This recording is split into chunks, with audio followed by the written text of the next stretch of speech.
Hello everyone, welcome back to my channel. मैं सानू चौहान। आज हम लोग फिर से एक साथ हैं और आज हम लोग क्लास 11th का चैप्टर 2 बिजनेस स्टडीज का लेकर के आए हैं।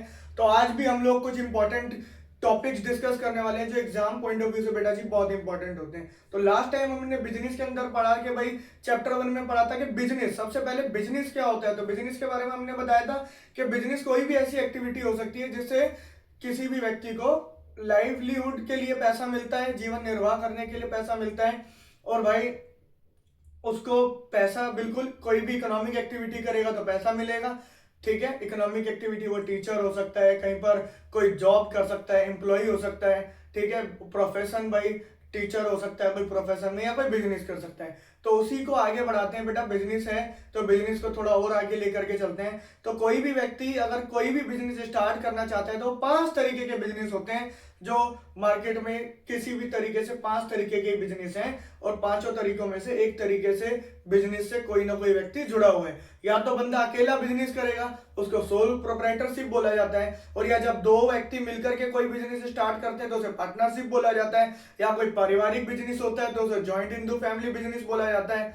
और जॉइंट स्टॉक कंपनी, कोई कंपनी ओपन कर लेते हैं तो जॉइंट स्टॉक कंपनी होता है। और पांचवा बिजनेस जो होता है बेटा जी, कोऑपरेटिव सोसाइटीज, जो एनजीओ ट्रस्ट होते हैं उनके बारे में। तो हमें फॉर्म्स ऑफ बिजनेस ऑर्गेनाइजेशन एक ऐसा चैप्टर नंबर 2 जिसके अंदर हम पढ़ने के बाद सीख जाएंगे अगर आप लोगों को कोई सा भी बिजनेस स्टार्ट करना है तो उस बिजनेस को कैसे स्टार्ट किया जाएगा, कौन सी फॉर्म ऑफ बिजनेस को आप अडॉप्ट करके बिजनेस को स्टार्ट कर सकते हैं। तो बेटा जी जैसे कि हमने बात की 5 different types of business start करने के लिए आपके पास फॉर्म्स हैं। सोल प्रोप्राइटरशिप है, joint Hindu family, sole proprietorship, अकेला ही बंदा है, अकेला बंदा बिजनेस स्टार्ट कर लेता है। ठीक है, तो जैसे आपने देखा होगा बहुत सारे रेडी पे बंदे होते हैं, कोई केले बेच रहा है, कोई फल बेच रहा है, वो अकेला ही व्यक्ति होता है। या कोई दुकान वाला है जो अकेला बिजनेस कर रहा है तो वो सोल प्रोप्राइटरशिप बिजनेस होता है। ठीक है भाई, जॉइंट हिंदू फैमिली बिजनेस आपने देखा होगा बहुत सारे फैमिली, पूरा परिवार ही लगा हुआ है भाई। जो हमारे क्या कहते हैं प्रोविजनल स्टोर्स होते हैं उनमें सुबह बेटा होता है, दोपहर में जो है माता श्री होती है और शाम को बच्चा होता है, तो पूरा परिवार ही लगा हुआ है। जॉइंट हिंदू पार्टनरशिप, जब दो व्यक्ति मिलकर किसी बिजनेस को स्टार्ट करते हैं उसे पार्टनरशिप। और जॉइंट स्टॉक कंपनी, भाई दो प्रकार की कंपनी होती है, प्राइवेट लिमिटेड बोलते हैं और एक होती है लिमिटेड। प्राइवेट लिमिटेड को स्टार्ट करने के लिए मिनिमम 2 व्यक्तियों की जरूरत होती है और लिमिटेड कंपनी को स्टार्ट करने के लिए मिनिमम 7 व्यक्ति की जरूरत होती है हमें। और कोऑपरेटिव सोसाइटीज, कोई ट्रस्ट एनजीओ जो सोशल वेलफेयर के लिए काम करते हैं। तो आइए स्टार्ट करते हैं, एक एक टॉपिक को हम थोड़ा सा डीपली पढ़ेंगे और क्योंकि इन टॉपिक से अक्सर एग्जाम में क्वेश्चन आते हैं तो आइए स्टार्ट करते हैं। फटाफट नोट कर लीजिए। तो बेटा जी अगला टॉपिक है सोल प्रोप्राइटरशिप। तो आज हम सोल प्रोप्राइटरशिप को सीखने वाले हैं, ध्यान दीजिएगा। सोल प्रोप्राइटरशिप, सोल का मतलब एक व्यक्ति होता है और प्रोप्राइटरशिप का मतलब ऑनर, मतलब एक ही बंदा जो है उस बिजनेस का ऑनर है, मालिक है। तो भाई ध्यान देंगे, it is a form of organisation. ये ऐसा फॉर्म होता है ऑर्गेनाइजेशन का जिसमें ऑन, मैनेज और कंट्रोल तीनों के, भाई ऑन मतलब वही मालिक है, मैनेज भी वही कर रहा है, कंट्रोल भी वही कर रहा है बाय एन इंडिविजुअल। मतलब एक व्यक्ति के द्वारा 3 काम किए जा रहे हैं भाई, मैनेज, ऑन और कंट्रोल। तो उसको बोला जाएगा सोलो प्रोप्राइटरशिप बिजनेस। तो भाई ध्यान देंगे इसके कुछ फीचर्स और कुछ एडवांटेज और डिसएडवांटेज होते हैं जो आपको पता होना बहुत जरूरी है। तो आइए एडवांटेज की बात करते हैं। तो पहला advantage, the sole proprietorship can start and close the business without any legal formalities. तो भाई कोई भी बिना लीगल फॉर्मेलिटीज के इस बिजनेस को स्टार्ट भी किया जा सकता है और बंद भी। आपने देखा होगा बहुत सारी दुकानें हैं मार्केट में जो एक व्यक्ति चला रहा है, चाहे वो कोई व्यक्ति केले बेच रहा है वो भी अपने आप में मालिक है भाई अपनी दुकान का, उसकी दुकान है। सब्जी वाला है बंदा, कोई सब्जी बेच रहा है वो भी एक ही बंदा है, अपनी मालिक है वो भी अपनी दुकान का। तो ये कभी भी अपनी दुकान को ओपन कर सकते हैं, कभी भी क्लोज कर सकते हैं जब मन करे तब।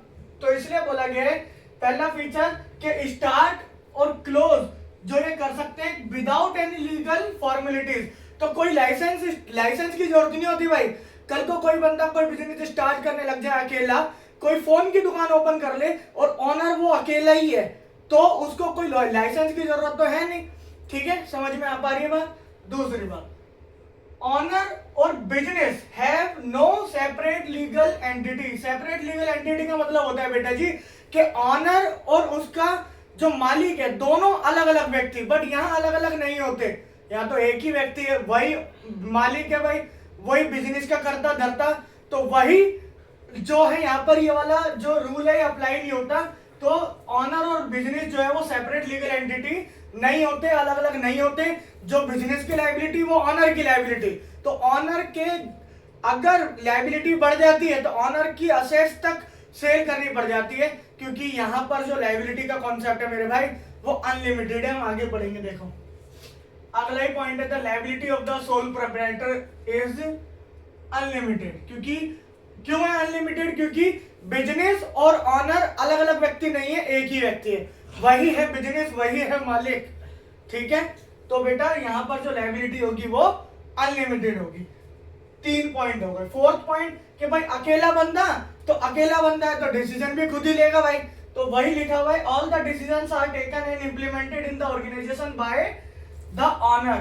तो जो ऑनर है वही डिसीजन लेगा भाई, और जो इंप्लीमेंट करेगा भाई, सारी पावर उस अकेले उस व्यक्ति के हाथ में है कि मैं कुछ कर दूंगा बिजनेस में। तो वो अकेला मालिक है तो भाई वो कुछ भी कर सकता है, ठीक है। लेकिन भाई जिस दिन उसकी तबीयत खराब हो गई तो उसकी दुकान नहीं खुलेगी, वो इसका एक डिसएडवांटेज होगा। आगे बढ़ेंगे, ध्यान देंगे बेटा। तो कुछ एडवांटेज भी होते हैं इस बिजनेस के और कुछ डिसएडवांटेज भी होते हैं। तो एडवांटेज क्या है भाई कि प्रॉम्प्ट डिसीजन, भाई तुरंत डिसीजन ले लेता है क्योंकि अकेला है, कोई भी डिसीजन लेना है तो खुद लेगा डिसीजन। सीक्रेसी, भाई गोपनीयता रहती है क्योंकि किसी बंदे से कोई सीक्रेट शेयर करने की जरूरत नहीं है, अकेला मालिक है, अकेला ऑनर है वो तो। और no legal formalities are required for a business formation and closure, तो कोई लीगल फॉर्मेलिटी की जरूरत नहीं है, जैसे कि फीचर में भी हमने पढ़ा था। अब डिसएडवांटेज, तो business continuity depend on honours health and state of mind, कि अगर बंदे का दिमागी संतुलन ठीक है और या हेल्थ, सबसे इंपॉर्टेंट बात है भाई हेल्थ, अगर हेल्थ ठीक है तो दुकान खुलेगी, अदरवाइज दुकान बंद है मेरे भाई, जब तक व्यक्ति की तबीयत ठीक नहीं हो जाती। तो सोल प्रोप्राइटरशिप बिजनेस का ये एक नुकसान है। दूसरा भाई लिमिटेड रिसोर्सेज, क्योंकि भाई अकेला बंदा है, उसके रिसोर्सेज लिमिटेड है, वो पूरा का पूरा डिपेंड है अपने प्रॉफिट पर या अपनी सेविंग्स पर, या तो बोरो करेगा फ्रेंड से, तो लिमिटेड रिसोर्सेज। और रिस्क, रिस्क हमेशा बना रहता है भाई, प्रॉफिट भी उसी का तो लॉस भी उसी का, तो वो अगर जितना ज्यादा रिस्क लेगा उतना ज्यादा उसको प्रॉफिट हो सकता है, इसलिए बिजनेस के अंदर रिस्क बना रहता है, ठीक है। तो मुझे उम्मीद है आपको सोल प्रोप्राइटरशिप पूरा समझ में आया होगा, फटाफट नोट कर लीजिए, फिर अगले टॉपिक की ओर बढ़ते हैं। मैंने बेटा जी 5 फॉर्म ऑफ बिजनेस के बारे में बात की थी, पहले सोल प्रोप्राइटरशिप, अब दूसरा फॉर्म ऑफ बिजनेस जो है वो जॉइंट हिंदू फैमिली बिजनेस है। तो आइए इसके बारे में स्टार्ट करते हैं। तो भाई जॉइंट हिंदू फैमिली बिजनेस क्या होता है कि ऐसा एक business is on and manage by the member of the undivided Hindu family, तो जो फैमिली के मेंबर्स के द्वारा बिजनेस चलाया जाता है, ठीक है जी, ऑन किया जाता है, चलाया जाता है और मैनेज किया जाता है।